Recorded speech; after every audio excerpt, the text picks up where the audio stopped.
See you again. Your reception seems to be really unstable today. I'm here with you. I Lois, can hear you. I'm here with you. okay. Lois, I really don't understand your question.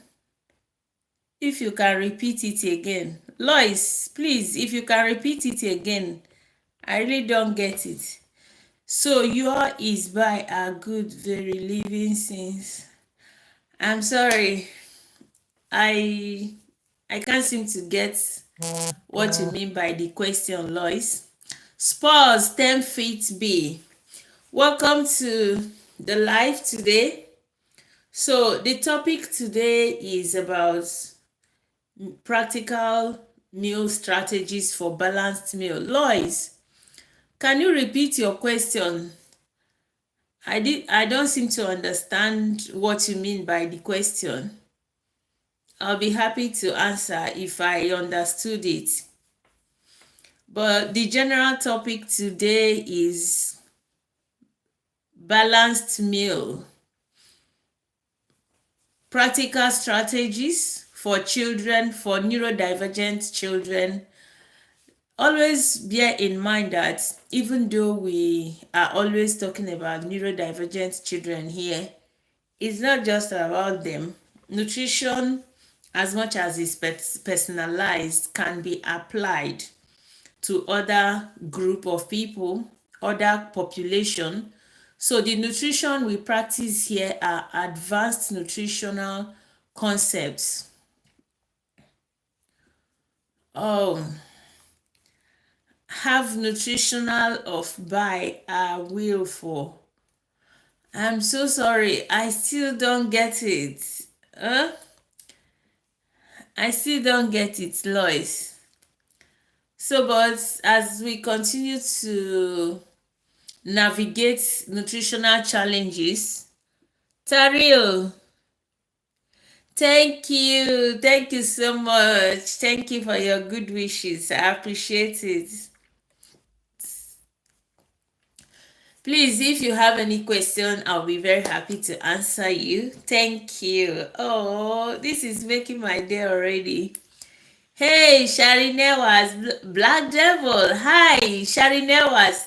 Hello, I appreciate you dropping by.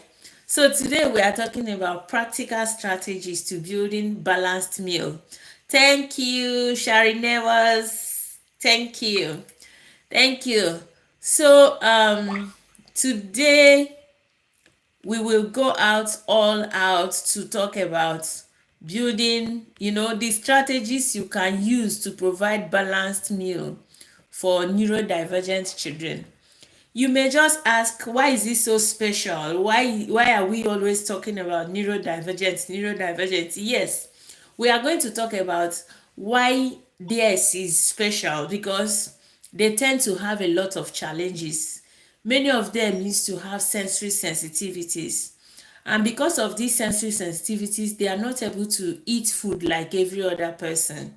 The kind of food that everybody would find appealing, sometimes it is not appealing to them, because if you know them, a lot of them don't like eating things that are not crunchy. Some of them, they just want to eat things that are crunchy. And some of them, a whole lot of them, anytime you give them food, they will have to smell it. I still don't know what they want to perceive, but usually when they smell the food like that, that is when they decide whether they will still eat the food or not. So this is really affecting their dietary requirements. A lot of them are not getting enough nutrients from the food they are eating. And this has also resulted, these sensitivities has also resulted to picky eating. Picky eating is a very common challenge, even in families without children with neurodevelopmental challenges. We have children who are naturally picky eaters. Many families are going through that challenge. So next, welcome, thank you. Trijal Gamer, I see you. Sorry, I don't understand the Gotham. I'm from Nigeria, but I'm speaking from the UK. That's where I'm from. So I am from Nigeria, but in the UK. Thank you for joining us. So we are saying that these children have very profound feeding challenges. Some of them is because of sensory sensitivity. Some of them is because they are naturally picky eaters. And guess what? We have a book. When you say a book, it looks like it's a Chimamanda kind of novel. But no, it's just a playbook. It's a flip book. I think it's just like 24 pages.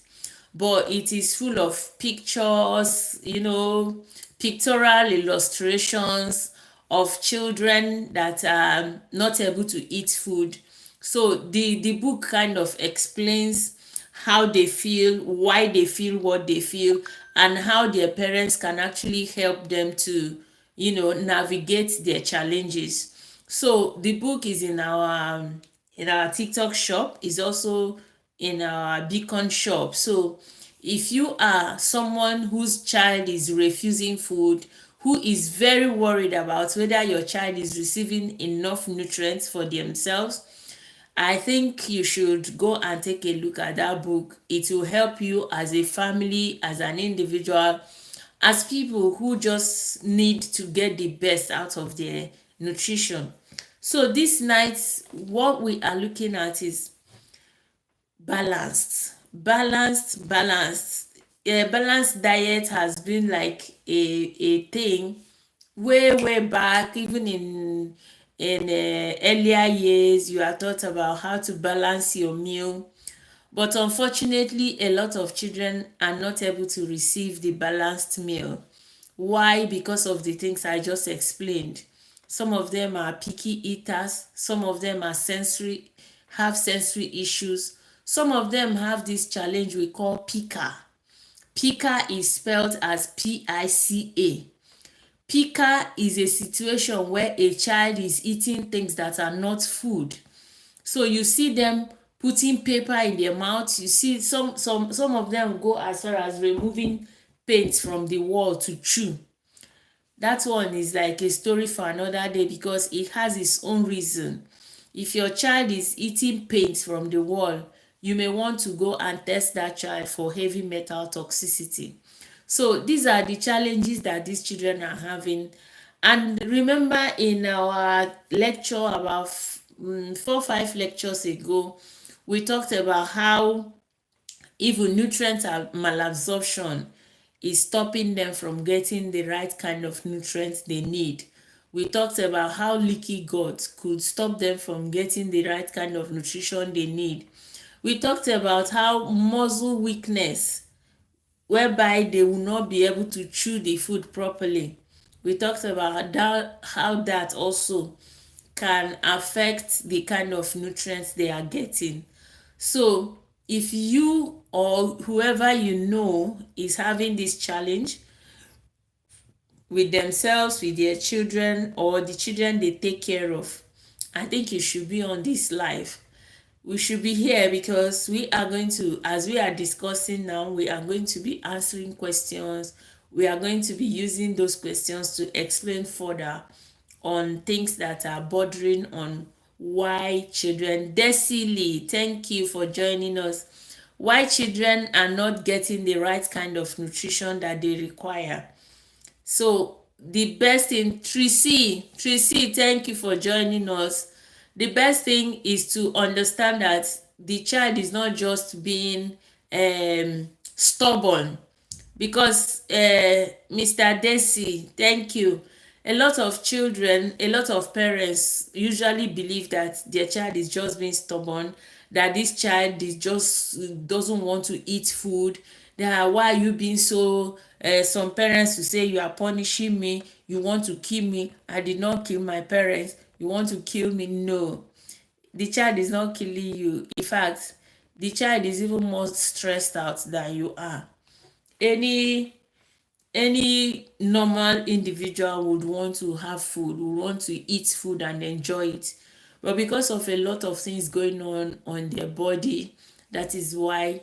Desili, thank you, that is why they refuse food. They are not refusing because they don't want to eat. They are refusing because a lot of things are happening in their bodies. a lot of processes that are going on in their bodies are not allowing them to explore food as much as they want to. Like we said in the beginning, some of them will want it to be crunchy, and they prefer a certain kind of texture. Some of them would want it to be smelling somehow. Like a lot of them, anything you give them, they will put it to their nose and perceive it to know whether it's something they will eat or not before they accept or reject. So tonight we are going to be entertaining questions. So like I always say, questions are kind of pointers for me to know what are those things that parents will be, what are the kind of questions probably parents should have, that through the explanation we will be offering the solutions to some of their challenges. So do we have questions in the house tonight? Of course, there are lots of questions. Oh, okay, oh, thank you. Thank you Sea for the never dry. interactive Ewo section. orimiria tata. That is what it means in our language. Orimiria tata. Sea The river never that dry. never runs dry. It means maybe it's about money, but may it not finish. Desley, yes, speech delays. What you know about speech delays is that, just a bit, wait small, Temilade, let me explain something about speech delays. A lot of All right. times children have speech delays because it can be many things. There are children who are not speaking because the muscles around their mouth is not, functional. That is why when you see a speech therapist, just like when a child is not walking, they'll be massaging the muscles of the legs. That's why when you see a speech therapist, sometimes they will wear gloves and be massaging the child inside the mouth. That is one. Another one is that sometimes it might be because the what they have to say is not in their brain. Because many times when a child is growing and you find out that this child cannot even sit down in the class, they don't even listen. Even before they started school, you realize the child is too hyperactive, he doesn't pay attention, he has no focus. If you're calling them, they won't hear.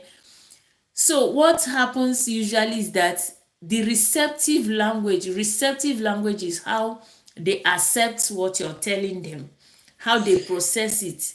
So it is only when the child has gotten to a stage where they can sit still, pay attention to instruction and understand them, that is when the receptive language is received. So after they have received the receptive language, that is when they begin to bring out, because you can't give what you don't have. So when they begin to pay attention, understand instruction, understand their environment, that is when they begin to reproduce whatever they have received. So we talk about receptive language and productive language. So but a child cannot get receptive language if they don't pay attention, if they can't sit still, if they can't complete task, if they don't understand instruction. So they won't speak if they don't have what to produce. Okay, you said how can we correct it? Can you put that question again? I want to see it again. I think the person is trying to ask what can be done to correct the issue. Okay, so from what I have explained, you should understand that it's multifaceted.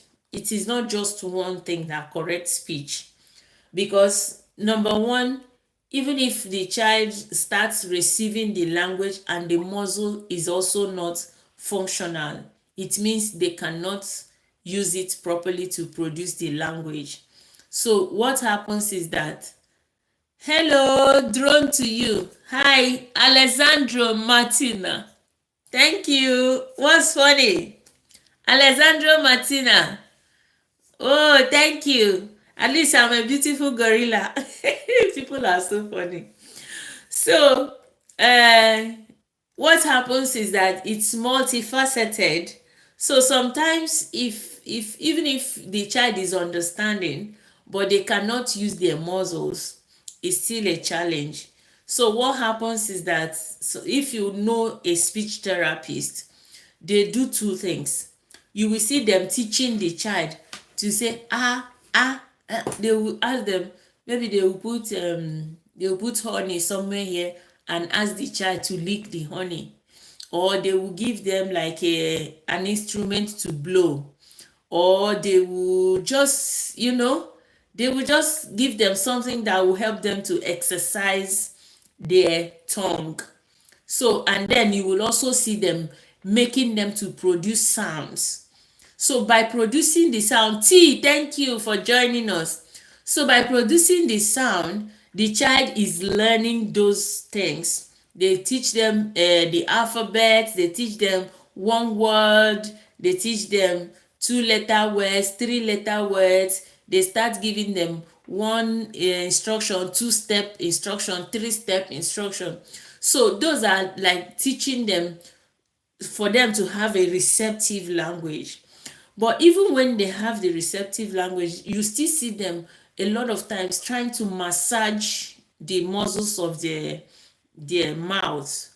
So when they are massaging the muscles of their mouth, they are helping them that even by the time they have received the receptive language, they should be able to produce what they have in their head.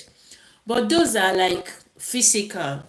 But what we are saying here is that internally, there are also things that are happening that might be contributing to a child not being able to have the right tools for them to be able to learn the languages.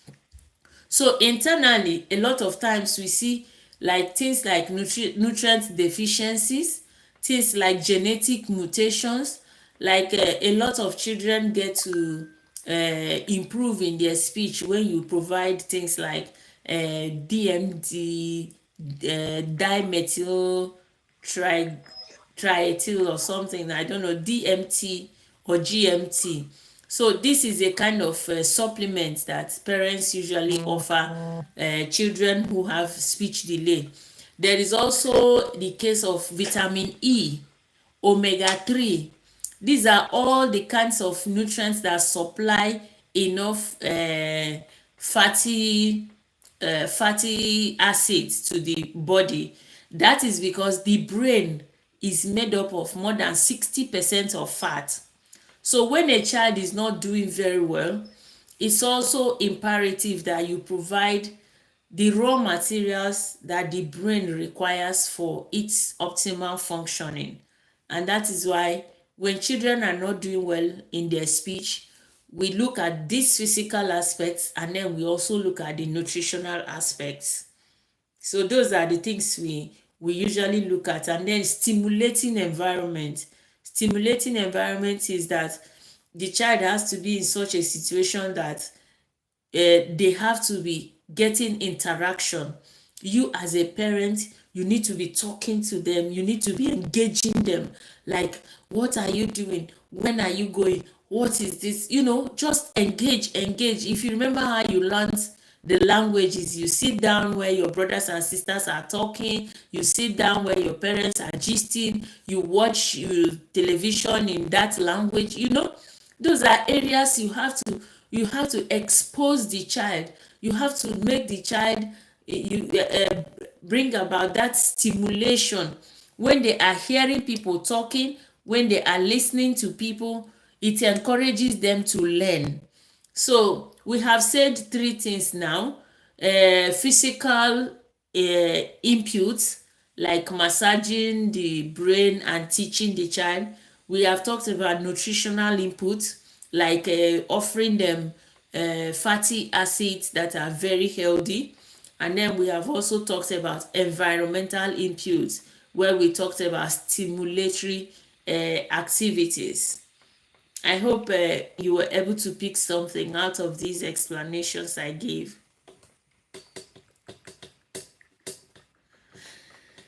Okay, he or she will answer because he's on the Yes, I guess they'll chat. just drop their comments. Yeah. Okay, should I Okay, think we have another question here. For an okay, hyperactive child, what can be done to make them calm? okay. When you have a hyperactive child, if you were in our class, in our life, like last one, we talked about different reasons why a child can be hyperactive. One of the reasons that we discussed clearly was yeast overgrowth. When we were now talking about prebiotic, probiotic, we talked about yeast overgrowth, how if a child has yeast overgrowth and when they consume something like a complex carbohydrate, those yeast will ferment it and produce chemicals that will make that child hyperactive. Chemicals like methane, chemical like alcohol, they will be produced and that child could get hyperactive. That is one. Another reason why a child could be hyperactive is maybe that child is having a form of indigestion, maybe very uncomfortable in their guts. Maybe they are having indigestion. Also, when a child does not get enough sleep, which a lot of children do not get, naturally, when a child is about to sleep and they don't understand what is happening to their body. Guru Neti, good to see you. When they don't understand what is happening to their body, they tend to be lethargic. They tend to feel uncomfortable.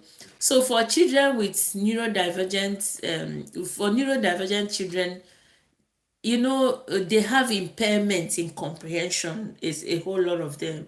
So when they are feeling that discomfort, they tend to get just lethargic because they don't understand what is going on.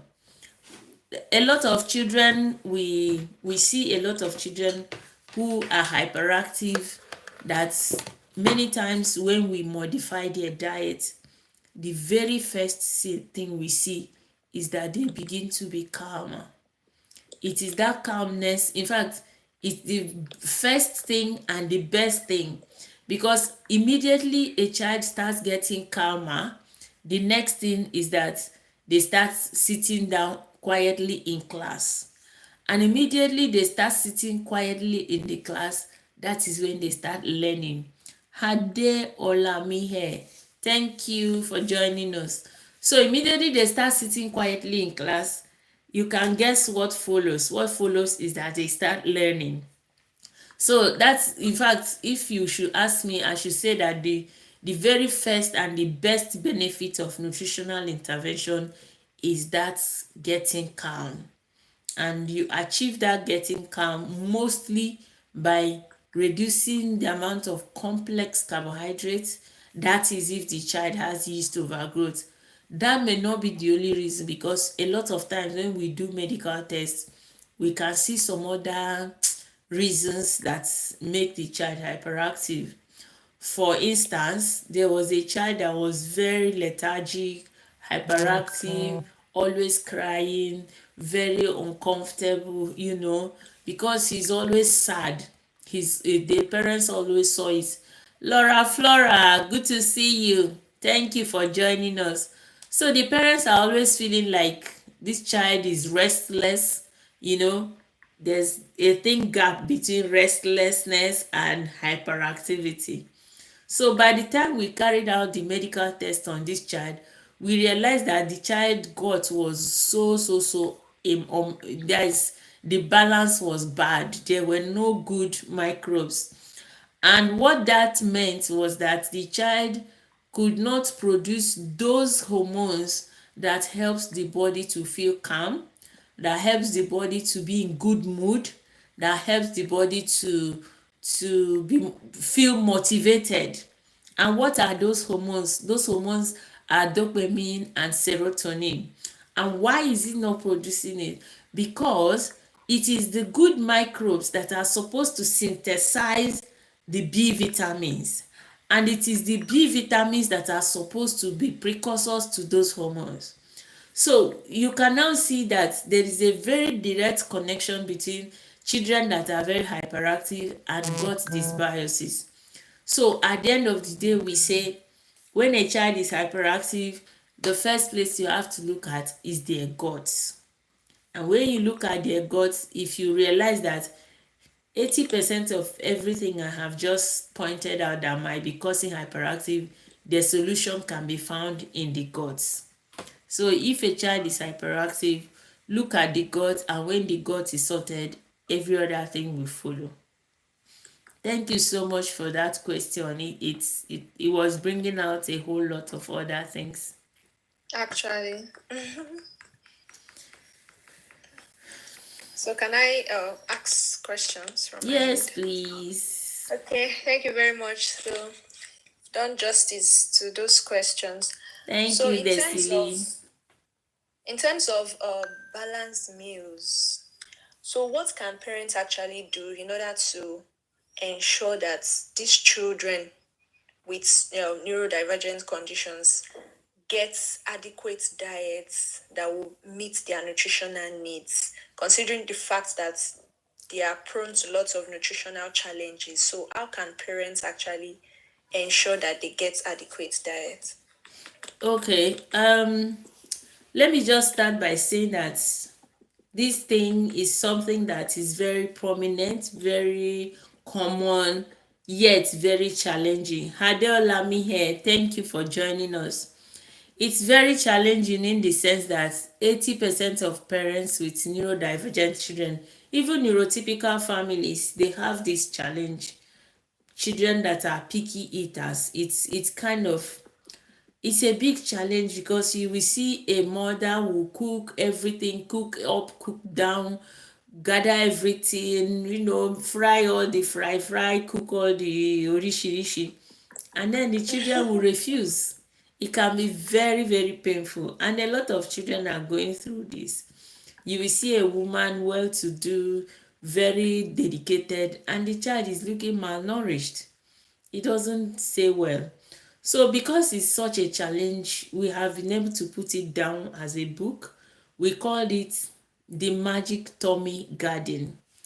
The name, it's actually a guide for parents of picky eaters. If you see it in our AT, good to see you, welcome. If you see it in our store, you will see it's a Magic Tummy Garden. Is specifically meant for parents of children that are picky eaters. And so what they can do is that the challenge is something that requires a whole lot of attention, because without those nutrients, these children are not getting the required nutrients they need for growth, for development. How can you be wanting your child to get better mentally, and then he doesn't have the required instrument that they need to get better mentally? So the first port of call is you try and heal the guts. Okay, like in that book explained everything about all these steps. You have to check what are the food that this child is allergic to, because if a child is allergic to a particular food and the child cannot tell you that they are allergic to that food, you will be harming that child. So a lot of times children refuse to eat certain food because they are allergic to them. And mind you, if you have been following our classes, let me say our life, you will understand that when we talk about allergy, many of them are not real allergy. They are actually caused by what we call leaky gut. They are caused by holes in their stomach. So you first of all find out what are the foods that this child may be allergic to. And you can only do this through a medical test, because if you're thinking of when the food will start showing bump on their skin, it might not happen. Even if it will happen, sometimes it happens days after they had eaten the food. So there's no way you will now know that it is that food they ate about 5 days ago that is causing the allergy today. So the best thing you can do for that child is to find out what is going on inside the body. So by the time you find this, you now try and remove those foods. Okay, being a food scientist and a nutritionist, what I help parents to do is that if we find that your child is allergic to a certain food, and of course that food is required for their growth and development, we usually would help you to find another type of food that provides the same type of nutrients that the food we removed. This is the challenge a lot of parents are having. They will tell you, I have removed this, I have removed that, I have removed this. So what is your child eating? By the time you remove everything from your child's food, your child will not have any food to grow. So what we do is that we tackle this by, first of all, we find out what is hurting the child. We remove the food that is hurting the child, and we find similar food that we use to replace the food that we have removed, so that the child is not deprived of that particular kind of nutrient. Now, after this, we also go ahead to heal the gut. So by healing the gut, you are saying anywhere that that food that was disturbing my child is leaking from, we want to seal it up. We want to seal all the holes so that this child, this food will no longer be disturbing my child. So by the time we heal that gut, you will realize that if the child was not eating potato, okay, if potato was maybe found that the child is allergic to potato, sometimes after healing the gut, you realize that the potato is no longer disturbing the child. So what happens in this instance is that you have expanded the child's variety. So instead of eating maybe only cocoyam, by the time you finish healing the gut, that child should be able to eat both potato and cocoyam. So in this instance, you, Temilade, as a nutritionist, you will know that variety is the key in nutrition. Absolutely. So Absolutely. by doing these two things, you have expanded the child's food variety. So you are packing more nutrients into that child instead of just allowing them to continue eating only one food just because that is what they want to eat. And also, that gut healing protocol is also a system whereby we introduce very kind of bioavailable, nutrient dense kind of broth into the child. The Empire, good to see you. Welcome to our life. So if you are doing this protocol, you are not just healing the child, you are also um, conveniently providing the child with lots of nutrients that they need to thrive on. By doing that, you are both supplying the nutrients and introducing the child to new kind of food. So by the time you finish, well, the gut healing is not supposed to finish. It's something you have to incorporate in your everyday life. So, but by the time you have done it for a long time, you realize that you have also succeeded in introducing new type of foods into the child's diet. So when a child is not eating, you don't just say, okay, like the video I posted 3 days ago, I mean yesterday or even today, I don't know again. The video was talking about the 3 myths about feeding children with autism.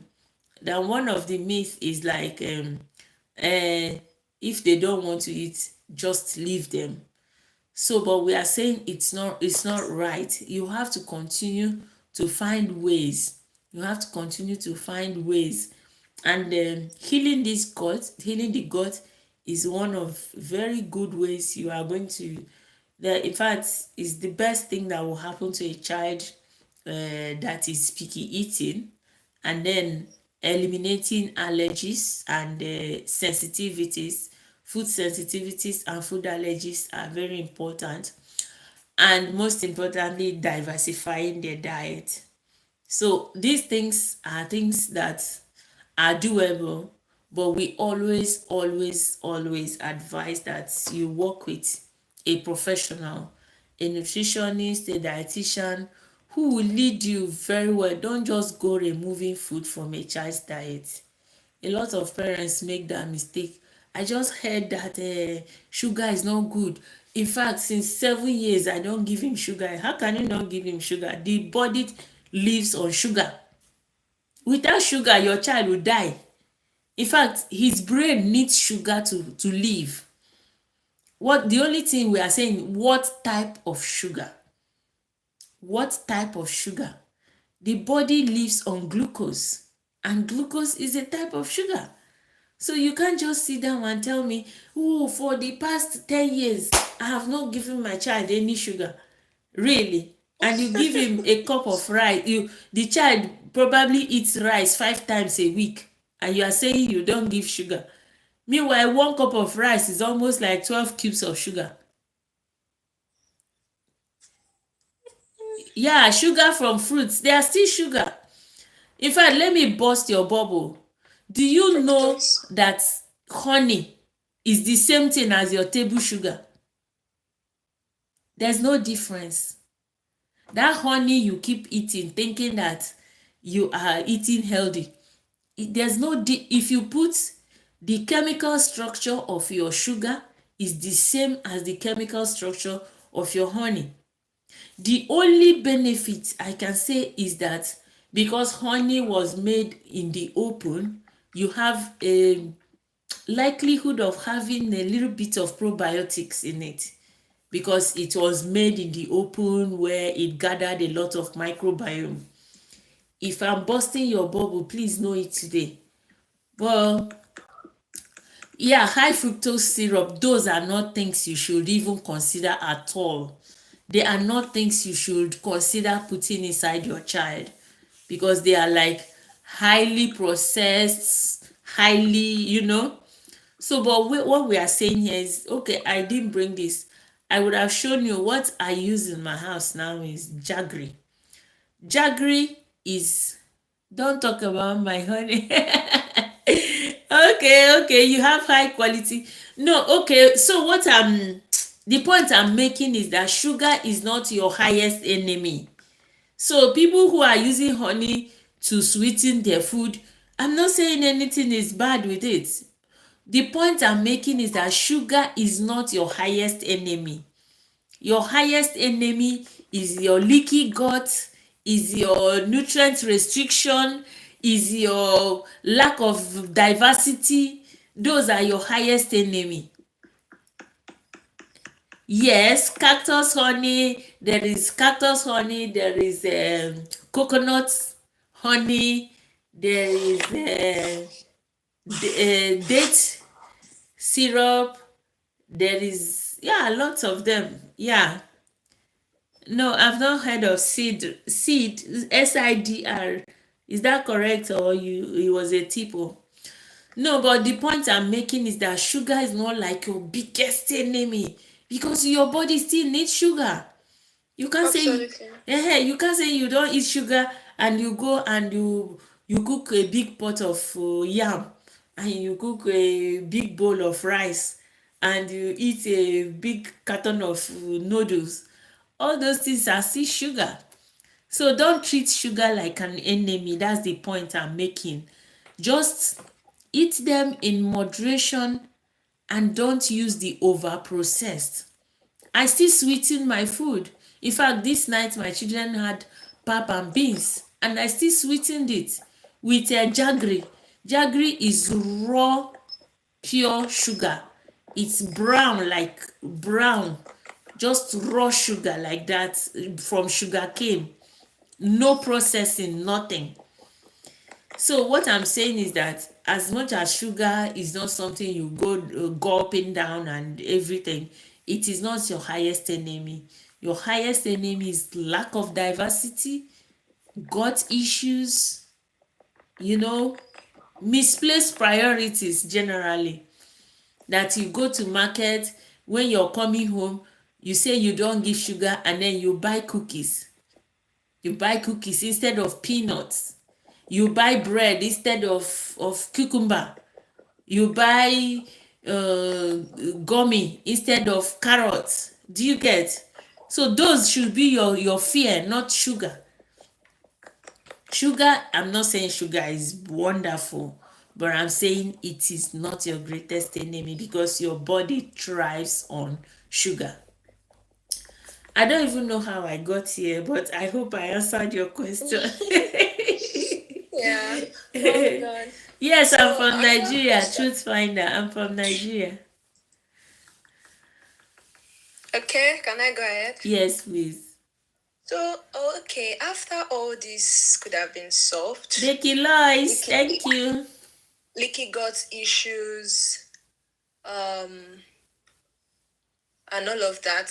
So, what are the practical tips that you can share in order to make a healthy plate, or a healthy plate actually attractive for these children? What can parents do for children who are still refusing to eat different kinds of food even after all these tests might have been done? So, what can parents still do in order to make eating attractive to them?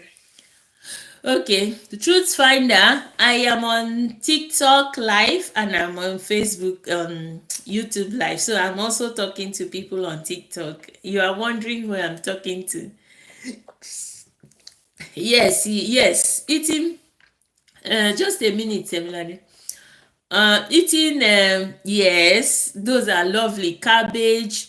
Sauerkraut. Do you know sauerkraut? Sauerkraut is a very wonderful source of probiotic because it's safe, is raw, is natural, is in your kitchen. Okay, talking about how you can make food, you can still feed them even when they are having those challenges.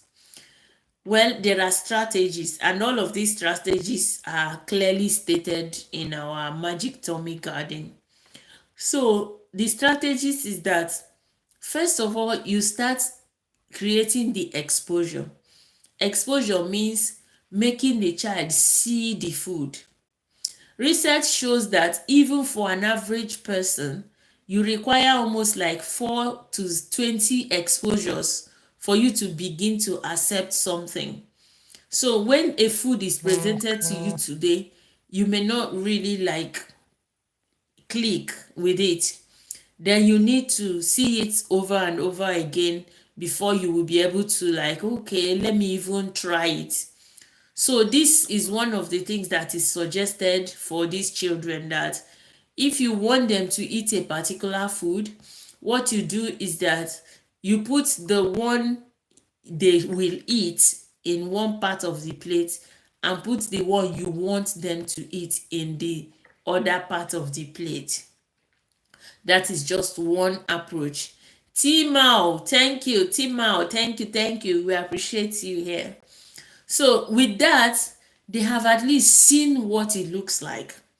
Then the next stage could be, just hiding it in the food they are eating.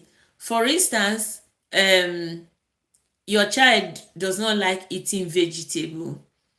What I was doing for my baby when he was very small, is not that he didn't want to eat, but this was a way I was incorporating vegetable into his food, is that we would steam some carrot and date and blend it. So let's say we want to use 1 cup of pap for him.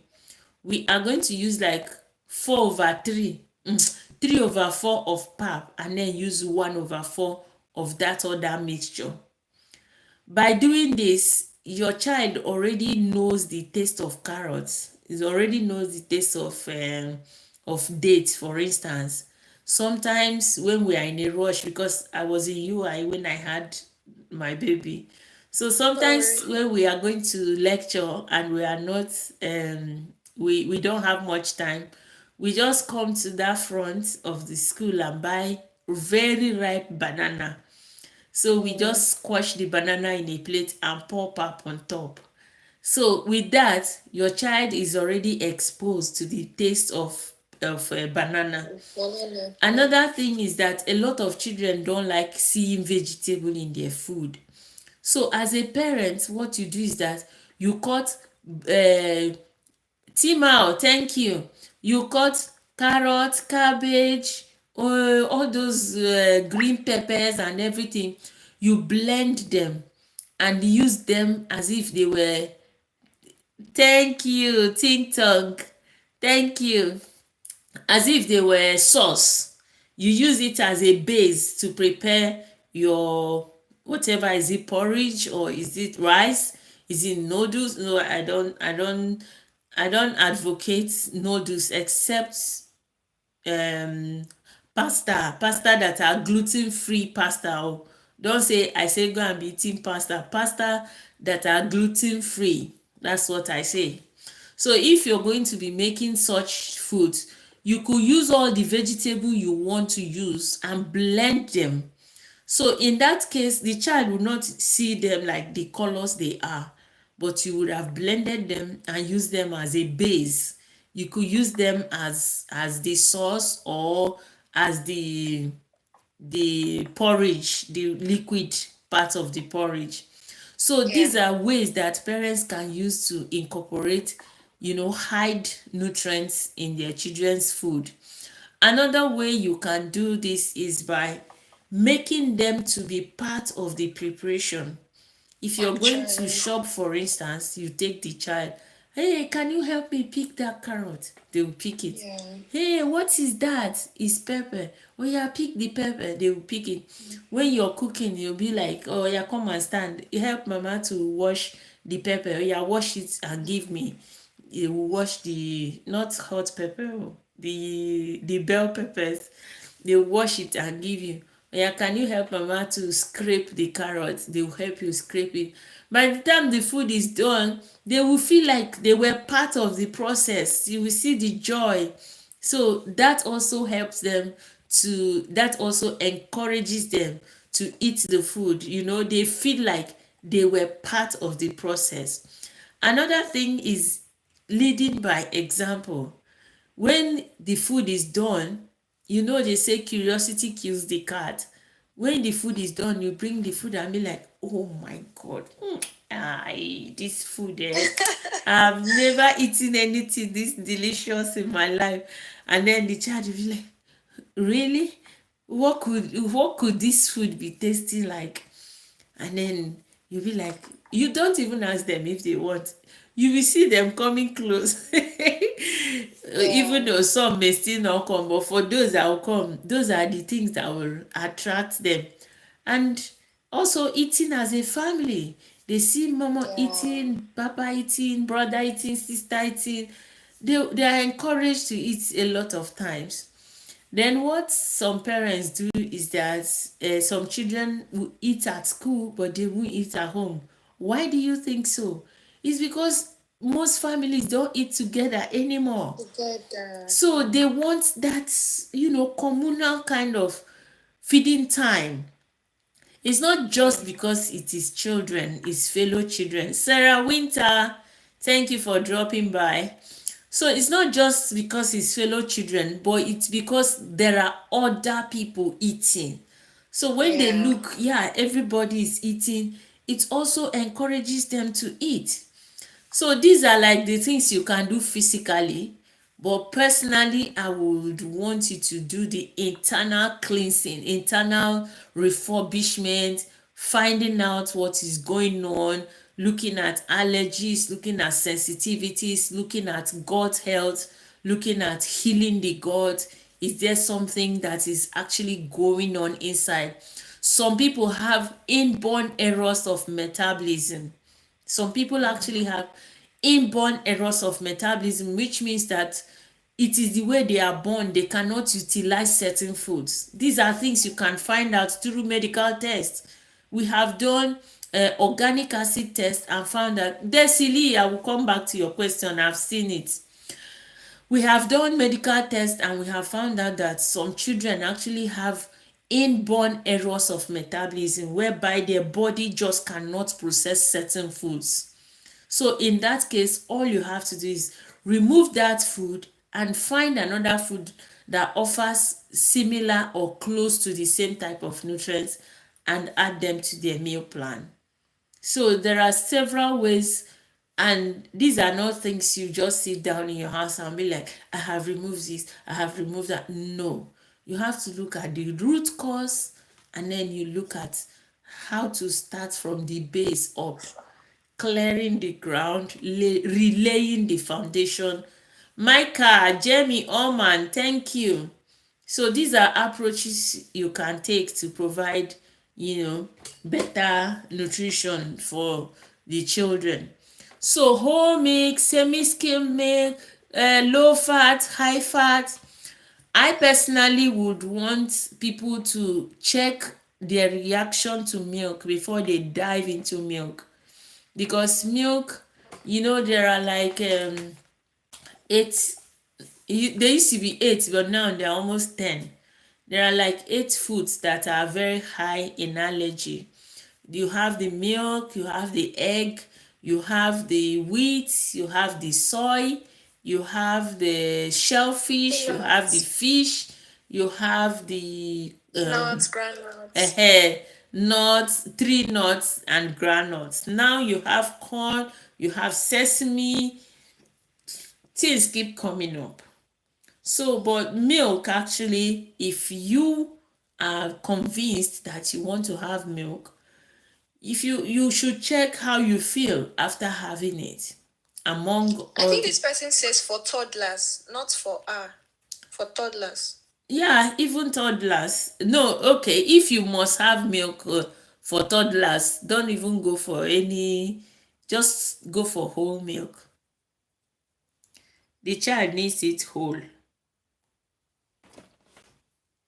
The child needs it whole. If you're going for milk, actually the child needs it Yeah. whole. And age appropriate milk, not Yeah. adult milk. Yeah, milk specific to children. Yeah, they are made and modified specifically to accommodate their nutritional requirements. Yes. So one of the things that actually stood out for me when you were talking earlier was involving these children in the food preparation process, and this is very valid. Yeah. Even if you want children to start eating vegetables, fruits, and all of that rather than junks, Yeah. if you have a garden at home, you can involve them in the cultivation process, the planting process, and by the Yes. time those vegetables are ripe for harvest, you see these children happy to To be a harvest part. what they planted and Yes. happy to be a part of the cooking process and all of that. So that's a very valid point, actually. And it works for everyone. I remember I remember when we were in secondary school, they made everyone, instead of, oh yeah, just come and do agriculture and all that, they went to the farm and everyone got a ridge. Everyone had a ridge to him or herself. So your ridge, you are given what to plant. On the day of weeding, everyone will weed their own ridge. On the day of they go to mulching, everybody will mulch their own ridge.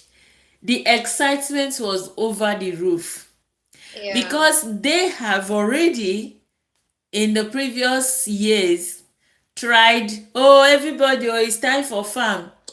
Some people will go and hide in the toilet, some people will jump the fence. But immediately it became their own. Oh my Yeah. goodness. In fact, even when it's not time for agric, you see some people go and be removing beetle from their Weeds. own plants. Yeah. Yeah. Yeah. So those There's are this the, sense of ownership. yes, you see people who go there. If they see anybody that's even urinating around there, hey, they will just They must Jamie not catch Oman. such person. Yes. So that sense of ownership, that sense of productivity, I even see it in my daughter up to now.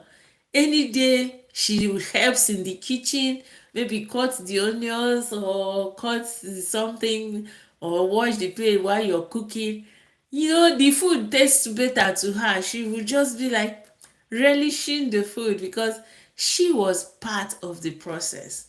So these are things that you could do to encourage the child to eat the food. It doesn't give a sense of fulfillment that they are just sitting down watching television and just come and carry your food. Sometimes nobody will even look at you. But if you put that television off and say everybody to the kitchen, oh yeah, even if they are not doing anything, one person peel the one, this one, oh yeah, pack that one and put in the dustbin. or yeah, the other one bring onions from the basket, just be a part of it. It really helps. It really Yeah, helps children to be a part of it and own it. Co 50, hi. I don't know if you're still there. absolutely. Good to see you. Jamie And I Oman. think I also think making the food presentation attractive can also help these children. Very well. That's Yes, that's making it also one. colorful. Yes, making the plates colorful. Just with varieties. Yes. I think it might stimulate their appetites rather than it just being the Yes. regular or usual thing that they are used to seeing. Yeah. So I think that can also help. And a lot of parents, they don't pay attention to how the food is looking. Oh. Some parents, even when they want to bring a swallow, they'll just do pam. Cha, cha, cha, cha, cha, cha.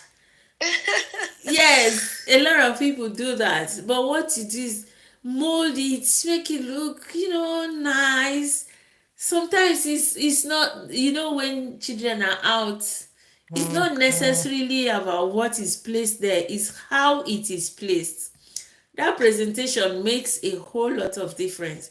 In my language, they say that the eye eats before the mouth. So it's what Actually, the eye sees that the mouth accepts.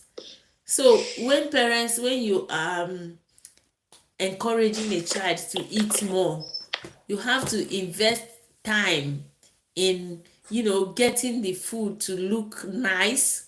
You have to invest your time, mold it, put this one this side, put this one this side, design it. Sometimes you can even put small herb as a flower. You know what the chefs do?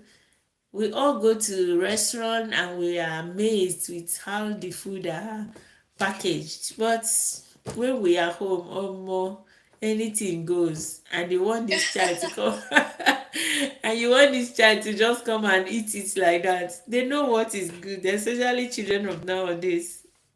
actually, but that could be the reality, considering the fact that lots of parents are busy. Some of them come back from work late, Yes. tired. So for them to just go to the kitchen and start designing and decorating food can actually be a whole lot for them. Yeah. So we actually understand. Yes. Well, Yeah. it's a world of realities. The reality is this child eating? Do you want this child to eat? Do you get it? Yes, we know the time is not there. We know you are stressed out, but what is your goal? You really want this child to eat. So sometimes you just have to, put it down to that and try. Some people, it's not even about the time, it's just about not being conscious of it. Some people, it's not about the time, because the time it will still take you. For instance, if you're cutting cucumber and tomato, for instance, the time it will still take you to like cut those cucumber, do it like this, like use it and make a circle kind of, and then put the tomato inside it, could still be the time it will take you to cut it cha cha cha cha cha cha cha and pour everything you understand. The difference might just be like a matter of 1 minute, 1 minute difference. And now from what we are talking, it will make a whole lot of difference to the food your child is going to eat. It is two things. It's the reality of not having the time, but there's also the reality of not being conscious of it, because these are things you actually train yourself. You manipulate your consciousness to be able to be conscious. Yeah. Okay. So, another question I have is, in your practice so far, what would you say have been the biggest challenge feeding these children? Like, I mean, these neurodivergent children. Yeah. The biggest challenge has been that some children are naturally picky eaters. Parents will do everything, but they will refuse. Well, that is a big challenge. But the biggest test challenge is sometimes sometimes when we do medical tests and you see a child that is allergic to sweet potato, allergic to beans, allergic to ginger, allergic to carrots, allergic to everything. So what would be left? That is the point. It kind of, oh my goodness. I'm trying to, okay, it might take a while, but just an example. I'll show you. I'll show you. Just a minute, people. Just a minute. You will see this particular child, of course, because of GDP, we don't say people's name. Now, listen to one person's allergy profile. This child is allergic to egg yolk, gluten, wheat, crab, egg white, garlic, grape, grapefruit, lentil, sweet potato, white potato. So this child now, what are you going to be giving him? And the child is hyperactive. So you cannot even say yam. You cannot even say plantain. No. You could give like overripe plantain. Like, what are you going to give this child? You don't know. So rich chest himself. Oh my God. Show me now. I want to be rich too. So when a child is actually this allergic, oh dear Lord God, and then by design already, you are aiming to remove gluten, you are aiming to minimize dairy, and you are aiming to remove soy and aiming to remove corn. So you are already aiming to remove these things because of the reactions they could have on them. And then you also realize that this child is allergic to all of this. So what are you going to give? The meal plan is gluten-free, dairy-free, soy-free, corn-free. And the child already cannot take egg, whether yolk or white. And he cannot take potato, cannot take sweet potato, cannot take white potato, cannot take anything that has wheat, cannot take anything that has garlic, grapefruit, lentil. So that is usually a challenge. But the good thing is that there are too many foods up our sleeves. We look at varieties from a different angle. By the time we also try to make food culturally sensitive. So we wouldn't just sit down and say, okay, just because you have all of these allergies, we are just going to jump on and collect everything and give you from wherever. No, we have to consider what is the traditional food in your household, what is the kind of food you have always liked, how do we modify it to accommodate your allergies, how do we modify it so that you can still eat the right food but not hurting yourself. Mate Glass, good to see you. Thank you for joining us today. So it's a whole lot of challenges with these children, but the worst part is when a child is pre-verbal or non-verbal. They can't even tell you, mommy, I don't like this food, or mommy, I like that food. It's a challenge, and kudos to a whole lot of parents navigating this journey. It's a lot. If I say so, if I do say so myself, it's a lot, and parents are really trying. Fina to Yoleni, thank you. Thank you for dropping by. Okay, Flina. Okay, she has even left. Okay, Temilade. Do we still Yeah, have thank you questions so here? much. As you said, it can actually be a whole lot of work ensuring these children get the adequate nutrition they need, especially if they are picky eaters and have all these other challenges Yes. in eating. But as you've advised, once all of these are put in place, at least that means there are steps further into making progress Yes. and ensuring that they get the right nutrition. Okay, there's also the aspect of making the food fit for the child, because during one of my research we realized that it's not even only the research. In practice, we realized that a good number of them also cannot chew food.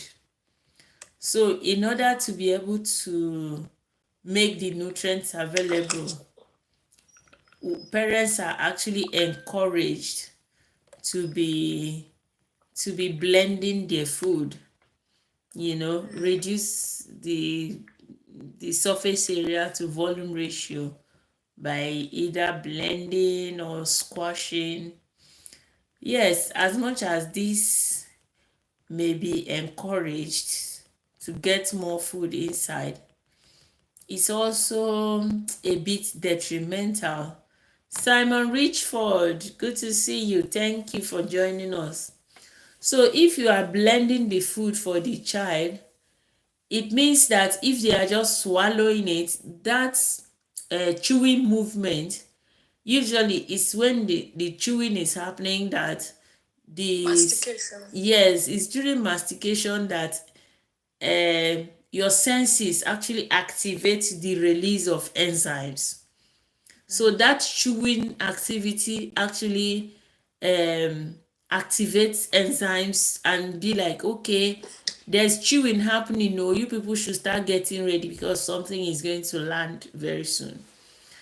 So when parents are trying to be able to get more food into the child, these things are dicey. They are dicey because if the child is not chewing and you're just giving the food, you're just blending and pouring, you are not making that movement to be able to activate that enzymatic reaction. But what would you do? Do you just leave the child without food?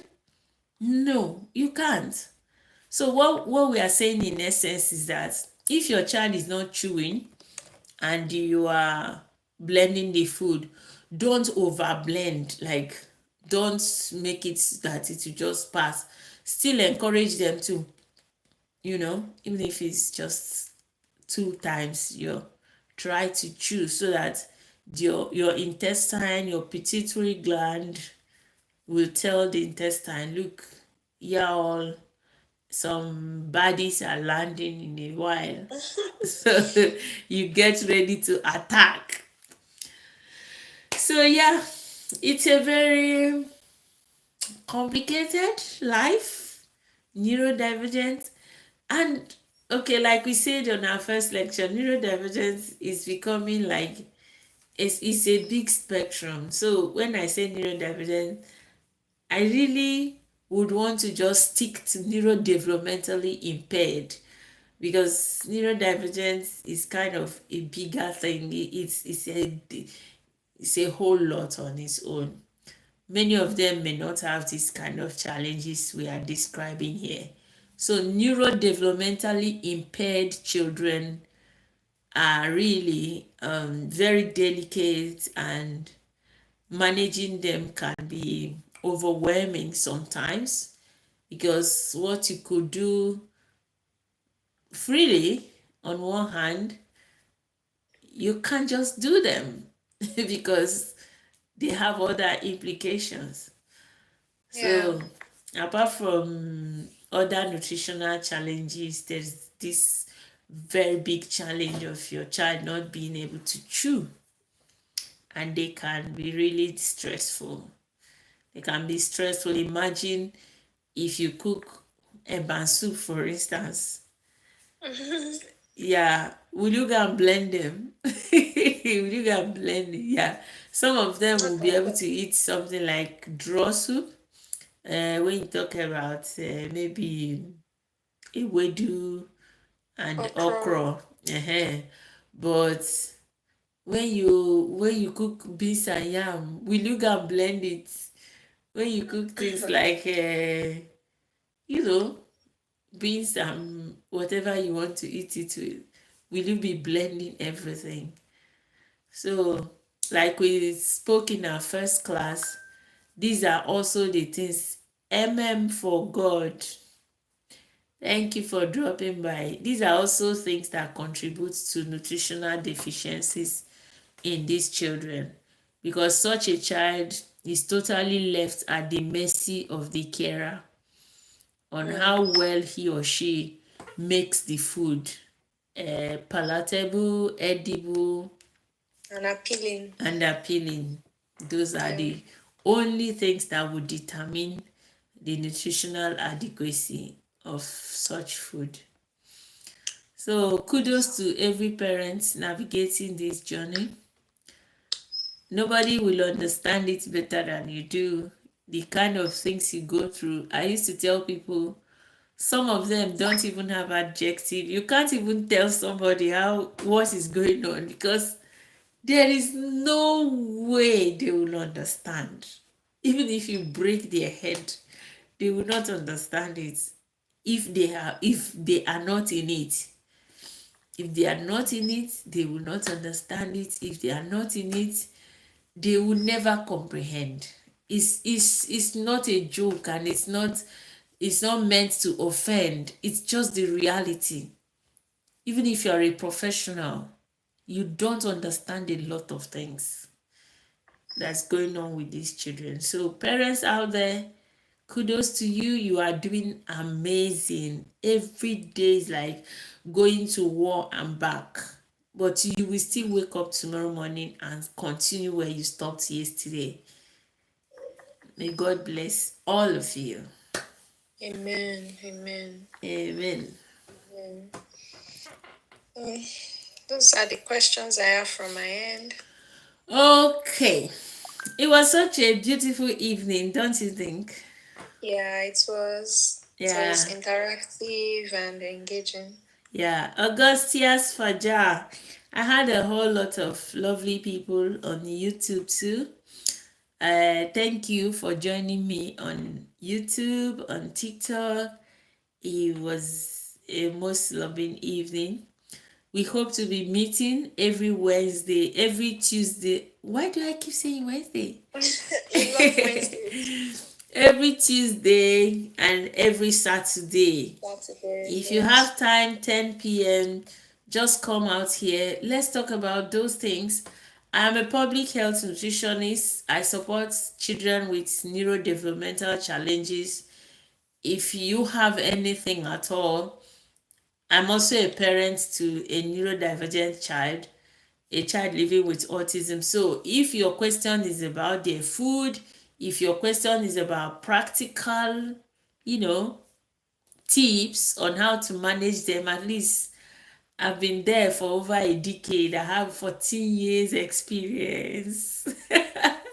So if you're asking about what can be done, how does it feel? Oh, I am in the UK, but I am a Nigerian. But I'm speaking from the UK, Reese. Thank you for joining me. So if you need tips on supporting children with additional needs, I think I could offer that. But most importantly, as a profession, I am a public health nutritionist, and my niche is neurodevelopmental challenges. I've been doing this for over a decade. Oh my goodness, my experiences have filled a bucket, and I can't wait to share it. Like, I feel excited sharing it because I know that if I knew half of what I know now, life would be a lot more easier for us. Life would have been a lot more easier for us. Harry Ball Har, thank you for dropping by. If I knew what I know now at the time of our early diagnosis, it would have been a lot more smoother. So I would really appreciate it if you could ask me questions. If there's something that feels like, oh my God, can this happen? Caroline Neeling. Caroline Neeling. Oh, good to see you. So if you feel you have this challenge that you think is terrible, it's like heaven is going to fall, don't be shocked that by the time you say it out, people will laugh. Why they laugh is that they will remember how they also felt when they encountered that kind of challenge. So it's always good to be in the midst of people who have known what you are passing through, and they actually make it a little bit more bearable. Bearable in the sense that you will just know that it's not just only you are not alone in the journey. Whatever is going on is not the first time, and there is definitely a light at the end of the tunnel. So if you have a child who has additional needs, do not hesitate to reach out. Form a community of like-minded people, people who know what you're going through, because the biggest challenge that parents face a lot of times is talking to people who don't understand their challenge. And then you'll be like, oh, the whole night my child did not sleep. And then somebody be like, what's the big deal? Even if they don't say it out, you can see it in their face that they are like, you are making a molehill out of whatever, how they are saying it. But you will see it in their face that they don't think is enough of a challenge. Yeah. But you that went through it, you know that it's not just a case of a child not sleeping. This child is probably screaming the whole night. This child is probably shaking you the whole night. Like, the child must have been doing something that they are not sleeping and you are not sleeping.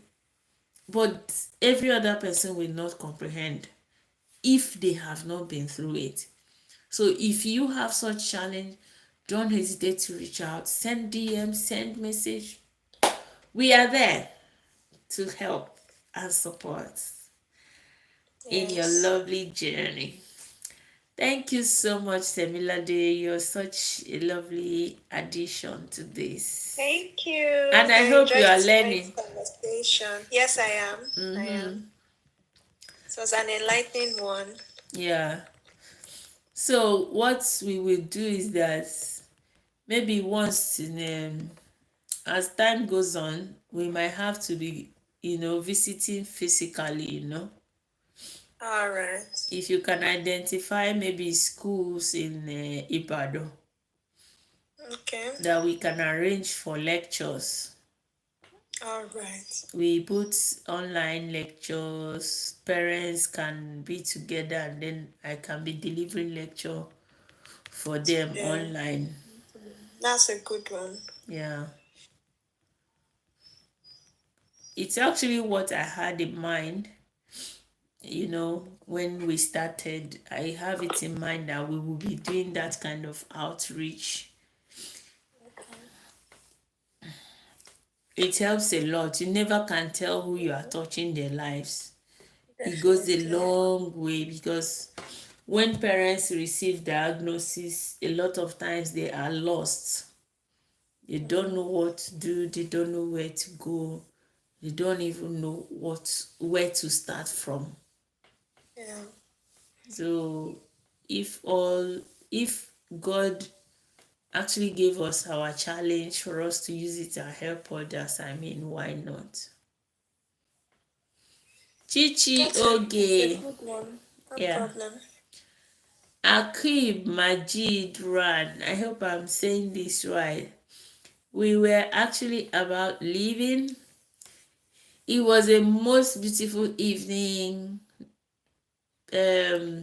robust discussion, very good one. Thank you so much. Thank you everyone on YouTube. Thank you. You were the best. TikTok people, thank you so very much. I am grateful for all of you. I do not take anyone for granted. If you just passed by and left, I hope you picked something. Please join us again on Saturday, 10 p.m., the same place. Let's talk again. Thank you. Have a lovely evening. Bye. Bye. Bye.